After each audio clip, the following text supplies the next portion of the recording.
Hello दोस्तों, कैसे हैं आप सब। आशा करता हूँ सब ठीक होंगे। आज का अपना टॉपिक है शेयर मार्केट। और शेयर मार्केट में आज हम जो डिस्कस करने वाले हैं वो है शेयर मार्केट कैसे काम करता है। और इसके कुछ पॉइंट्स हैं जो आज हम डिस्कस करेंगे कि शेयर मार्केट को किस तरीके से हम देखें। वो नज़रिया जो आपने नहीं देखा है, आपकी आंखों के सामने है, आप रेगुलर उसको यूज़ कर रहे हैं लेकिन अभी तक नहीं समझ पाए कि शेयर मार्केट एक्चुअल में कैसे काम कर रहा है।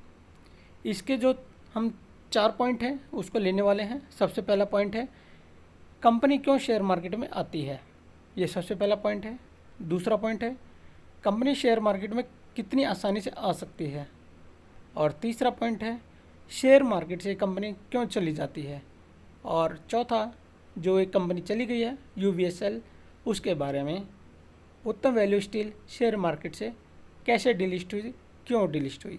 तो ये 4 पॉइंट हैं, इसको हम डिटेल में कवर करेंगे और आपको समझ में आएगा कि रियल में शेयर मार्केट में क्या चल रहा है और आप शेयर मार्केट में देख क्या रहे हैं। तो सबसे पहला पॉइंट है हमारा कंपनी शेयर मार्केट में क्यों आती है। तो दोस्तों, आपको पता है कि कोई भी कंपनी जो शेयर मार्केट में आती है तो एक आईपीओ लेके आती है और उस आईपीओ के द्वारा वो अपनी लिस्टिंग कराती है स्टॉक एक्सचेंज पे, एनएससी या बीएसई। इन दोनों एक्सचेंज में कभी भी वो अपने आप को लिस्टिंग करा सकती है। इसका एक प्रोसेस होता है, उसी के द्वारा उसमें लिस्ट कराया जाता है। लेकिन जब ये लिस्टिंग होती है और उसके बाद जो खेल तैयार होता है उसको समझिए। हमारा टॉपिक है शेयर मार्केट में कंपनी क्यों आती है। तो सबसे पहला पॉइंट है, इसका जवाब जो है, शेयर मार्केट में कंपनी आती है अनलिमिटेड पैसा लेने के लिए। आपने सही सुना, अनलिमिटेड पैसा, वो पैसा जो आम पब्लिक के पास है, रिटेलर के पास है, उसको लेने के लिए, जो उसे बड़ी आसानी से मिल जाता है। दूसरा पॉइंट है उसको क्यों लेने आती है, क्योंकि उसे वापस भी नहीं करना है। वो जो पैसा लेने आ रही है उसे वापस भी नहीं करना है। 2 पॉइंट हो गए। पहली बात तो पैसा लेने आ रही है कंपनी, आईपीओ के द्वारा पैसा लेती है, शेयर अलॉट करती है, उसके द्वारा वो पैसा लेती है। दूसरा, उस पैसे को उसे वापस भी नहीं करना है। तीसरा, उस पैसे का उसे किसी को जवाब भी नहीं देना है, कोई जवाब नहीं देना है उसको, उस पैसे का वो क्या करेगी कैसे करेगी उसको कुछ नहीं बताना है। और चौथा पॉइंट है कि उस पैसे का उसे कोई भी ब्याज नहीं देना है, किसी भी प्रकार का इंटरेस्ट उसको नहीं देना है। वो अपना जहाँ चाहे, जिस भी प्रोजेक्ट में, जिस भी चीज़ में लगाना चाहे उसे लगा सकती है। तब समझिए, शेयर कोई भी कंपनी जब भी शेयर मार्केट में आती है तो उसका सिर्फ एक ही मकसद होता है, वो शेयर मार्केट से पैसा लेना चाहती है। उसने शेयर मार्केट से पैसा लिया, उसे उस पैसे को वापस भी नहीं लौटाना, किसी को कोई जवाब भी नहीं देना और किसी को उस पर ब्याज भी नहीं देना है। तो एक बहुत आसान प्रोसेस है, इसको फॉलो करके कंपनी शेयर मार्केट में आईपीओ के द्वारा आती है, शेयर अलॉट करती है, उस शेयर के बदले वो पब्लिक से पैसा लेती है और बैठ जाती है। इसके बाद हमारा नेक्स्ट पॉइंट आता है कंपनी शेयर मार्केट में कितनी आसानी से आ सकती है। कोई भी 100 करोड़ से छोटी कंपनी 50,000 रुपये दे के शेयर मार्केट में लिस्ट हो सकती है। आपने सही सुना, नेशनल स्टॉक एक्सचेंज पर अगर किसी कंपनी को लिस्ट होना है, अगर वो कंपनी 100 करोड़ से नीचे है, उसकी जो वैल्यू है 100 करोड़ से नीचे है, तो वो 50,000 रुपये दे के शेयर मार्केट में लिस्ट हो सकती है। अगर कोई कंपनी 100 करोड़ तक की है तो उसे 2,90,000, और वो कंपनी अगर 100 करोड़ से 200 करोड़ की है तो 3,80,000, अगर 200 करोड़ से 300 करोड़ है तो उसे 4,90,000 रुपये, अगर वो कंपनी 3 करोड़ से 400 करोड़ की है, 300 करोड़ से 400 करोड़ की है तो 5,95,000 रुपये, अगर कोई कंपनी 400 करोड़ से 500 करोड़ की है तो उसे 7,30,000 रुपये, और अगर कोई कंपनी 1,000 करोड़ की है तो उसे 12,20,000 रुपये देने होंगे। आप समझ रहे हैं, ये स्टॉक एक्सचेंज पे लिस्ट होने की फ़ीस है जो शेयर मार्केट में कंपनियां देती हैं, जिससे में वो आईपीओ लेके लिस्ट होने आती हैं। इसके साथ में अगर कोई कंपनी 1,000 करोड़ से ज़्यादा की है और उसकी वैल्यू और ज़्यादा है तो उसे प्रत्येक 5 करोड़ पे 5,125 रुपये ज़्यादा देने होंगे। वो ऐड होते चले जाएंगे जितने ज़्यादा करोड़ की वो कंपनी है। तो आप समझिए कि कोई भी कंपनी अगर 100 करोड़ से नीचे की है तो उसे 50,000 रुपये देके नेशनल स्टॉक एक्सचेंज पर लिस्ट किया जा सकता है। तो आपको प्रोसेस समझ में आया कितना आसान है? या पूरी वीडियो देख रहे हैं, आपके सामने है। यहाँ पे जाइए, अपनी कंपनी का डिटेल डालिए, रजिस्ट्रेशन करिए और 50,000 रुपये में कोई भी कंपनी बड़ी आसानी से लिस्ट कर लीजिए। हमारा अगला टॉपिक है, कोई कंपनी शेयर मार्केट से क्यों चली जाती है या लिस्ट हो जाती है। तो आप समझिए, जब कोई भी कंपनी आती है तो आपके शेयर के बदले वो पैसे लेती है। अब जिस समय वो जा रही है उन्हें क्या करना है, आपको कोई पैसा नहीं देना है। एक समय तक उन्होंने अपने शेयर सारे कंपनी से निकाल दिए, यानी पब्लिक को दे दिए, अपनी होल्डिंग कम कर दी और अब वो डीलिस्ट होके जा रही है। एक तो ये वो आपको कोई पैसा नहीं देना, उनको आपको कोई जवाब नहीं देना है और वो डीलिस्ट हो जाएगी। दूसरा पॉइंट आता है कि उन्होंने जिस समय कंपनी लिस्ट कराई थी उस समय अपने आप को बहुत बढ़िया तरीके से प्रेजेंट किया। मार्केट में लिस्टिंग होने के बाद में कंपनी ने अपनी मार्केटिंग अच्छे तरीके से की, जिससे कि उसका नाम हुआ और उन्होंने बहुत बड़े लोन ले लिए।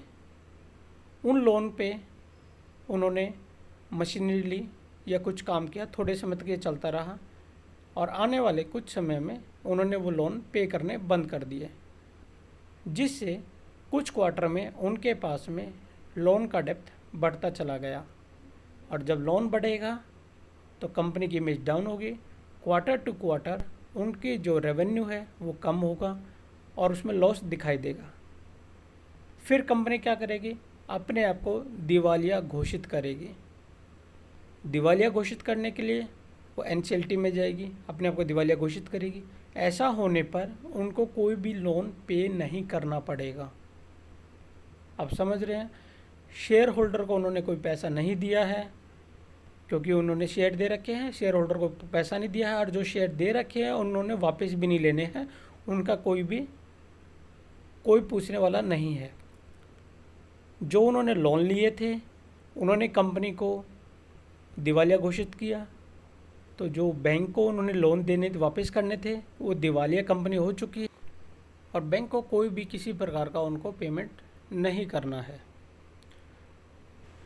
तो आप समझे कि शेयर मार्केट में किस तरीके से काम हो रहा है, किस तरीके से खेल खेला जा रहा है, आम रिटेलर इन्वेस्टर किस तरीके से लूटा जा रहा है। इसीलिए कहते हैं कि 90% लोग शेयर मार्केट में पैसा नहीं बना पाते क्योंकि कंपनियां डीलिस्ट हो जाती हैं। अब हमारा लास्ट टॉपिक आता है, जो हमने मेन इसका टॉपिक है पूरी वीडियो का, उत्तम वैल्यू स्टील। उत्तम वैल्यू स्टील क्यों डीलिस्ट हुई, उसके पीछे के कारण क्या थे।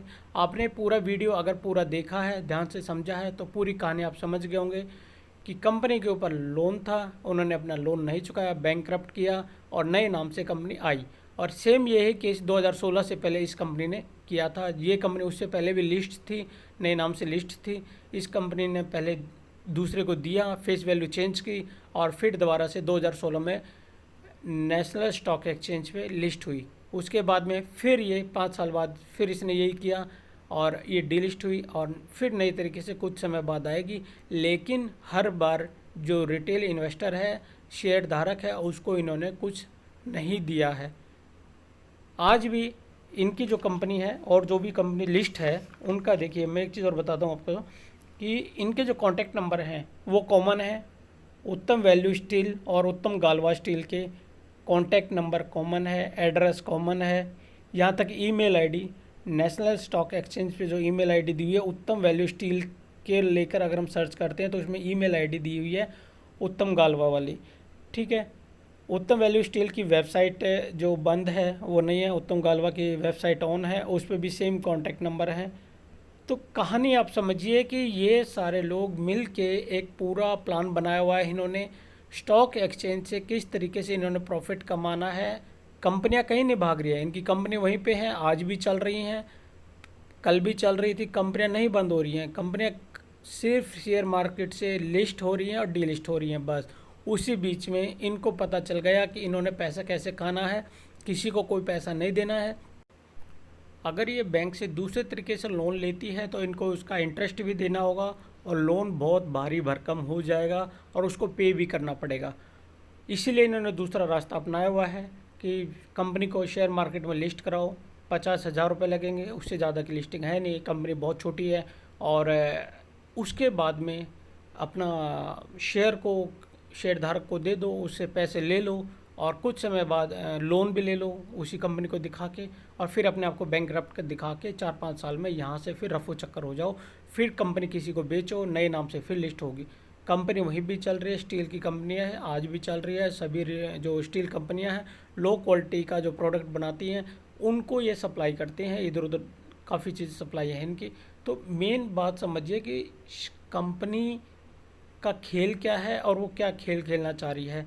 और सबसे बड़ा गेम इसमें आता है सेबी का, जो मेन रोल अदा कर रहा है उसमें सेबी कर रहा है, स्टॉक एक्सचेंज कर रहा है, कि इस चीज़ पे उनका ध्यान नहीं जा रहा है कि रिटेल इन्वेस्टर क्यों इसमें पीस रहा है। कोई भी कंपनी, ये तो यूवीएसएल है जो हम ये टॉपिक उठा रहे हैं, अदरवाइज़ कल को कोई भी कंपनी अगर इस तरीके से जाती है तो उसमें आम रिटेलर, आम जो इन्वेस्टर है उस वही फंसेगा, उसी के शेयर फंसेंगे। आप समझिए, मान लीजिए हम ये लोग कह रहे हैं, टॉपिक उठा रहे हैं कि इन्होंने लिस्टिंग से डीलिस्टिंग से पहले इन्फॉर्मेशन प्रॉपर नहीं दी। तो आप एक चीज़ बताइए कि अगर ये इन्फॉर्मेशन दे भी देते तो लोअर सर्किट लग जाता। अगर जिस समय इन्होंने इन्फॉर्मेशन दी हुई है, जो सेबी पर लिस्टेड है, स्टॉक एक्सचेंज पे जो इन्होंने लेटर दिया हुआ है, अपना डिटेल दी हुई है, उस डेट को अगर हम सबको ये बात पता होती तो भी उस दिन लोअर सर्किट लग जाता, क्योंकि हर लोग बेचने की सोचता, इससे निकलने की सोचता।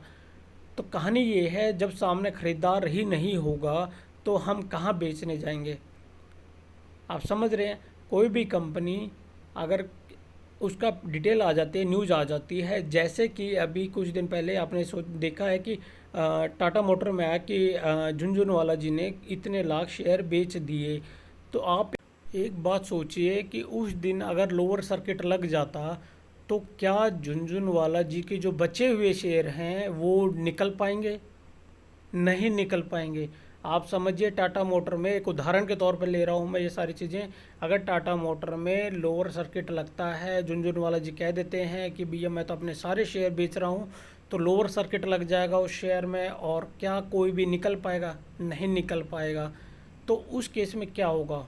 तो सबसे बड़ा रोल यहाँ पे सेबी का ही आता है और स्टॉक एक्सचेंज का आता है। अगर कोई कंपनी यहाँ से डीलिस्ट हो रही है तो उनको एक ऐसा कोई नियम बनाना चाहिए, अगर कोई कंपनी आईपीओ लेके आ रही है तो उसी दिन उनके पास में एक इस तरह का लेटर साइन करवा लेना चाहिए कि अगर कल को तुम्हारी कंपनी डीलिस्ट होगी तो तुम्हें जितने भी शेयर मार्केट में तुम दे रहे हो वो तुम्हें वापस लेने पड़ेंगे, और उसकी एक फेस वैल्यू के अनुसार भी बेशक वापस ले लें, लेकिन उसकी एक वैल्यू रिटेल इन्वेस्टर को उनको देनी पड़ेगी। ना कि ऐसा करे जो यूवीएसएल ने करा, रिटेल इन्वेस्टर को कुछ भी नहीं दिया और ना ही उनको प्रॉपर तरीके से मौका मिल पाया इस केस से निकलने का। और इस तरीके से ही बहुत सारी कंपनियां जा चुकी हैं। आप देखिए 2001 से लेकर आज तक करीब 4,500 कंपनियां डीलिस्ट हो चुकी हैं। तो कितने लोगों का पैसा इसमें फंसा होगा? 2001 से लेकर 4,500 कंपनियाँ, ये नेशनल स्टॉक एक्सचेंज का डाटा है, मेरा डाटा नहीं है। इतनी सारी कंपनियां डीलिस्ट हो चुकी हैं, शेयर मार्केट से जा चुकी हैं, तो कितने रिटेल इन्वेस्टर का पैसा फंसा होगा? पैसा क्यों फंस रहा है, ये सिर्फ मेन एक मुद्दा है, और उस मुद्दे पर अगर आएंगे तो हम किसी भी शेयर में फंसेंगे नहीं। तो जो केस बनता है वो बनता है सेबी के ऊपर, ना कि यूवीएसएल के ऊपर। यूवीएसएल एक कंपनी है, लेकिन कल को दूसरी कोई कंपनी ऐसा ही करती है तो ये रोकना पड़ेगा सेबी ने और नेशनल स्टॉक एक्सचेंज ने। तो केस बनता है वहाँ पर कि उनको कुछ ऐसा करना पड़ेगा कि जैसे भी कोई कंपनी आती है, अपने शेयर अलॉट करती है, तो अगर कल को वो कंपनी जाती है, दिवालिया घोषित होती है, चाहे कुछ भी हो जाए, अगर वो कंपनी डीलिस्ट हो रही है तो उन्हें शेयर धारक के सारे शेयर वापस लेने होंगे।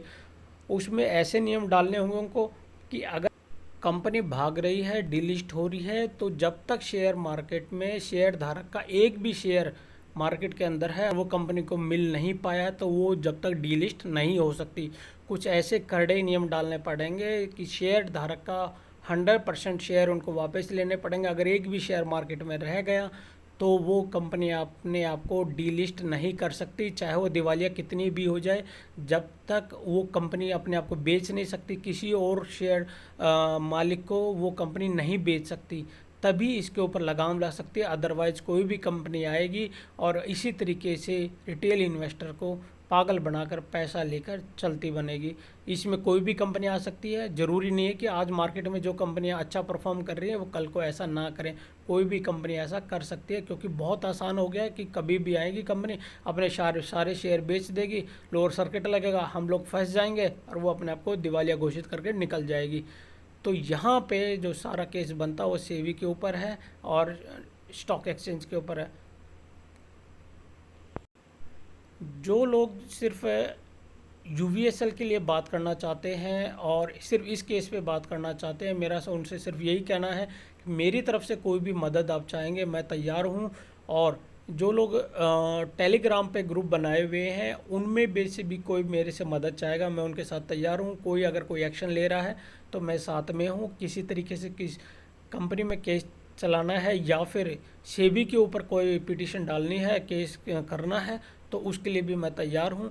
तो मेरा यही कहना है कि लॉजिक वाइज सही चलेंगे तो आगे आने वाली कंपनियों में और जो लोग काम कर रहे हैं मार्केट में उनके लिए एक सही पॉइंट बने, सही चीज़ सामने आए, तो ही हम सही पॉइंट पे पहुंच पाएंगे। अदरवाइज हम यूबीएसएल के ऊपर ही केस करके रह जाएंगे तो हमें कुछ भी नहीं मिलने वाला है।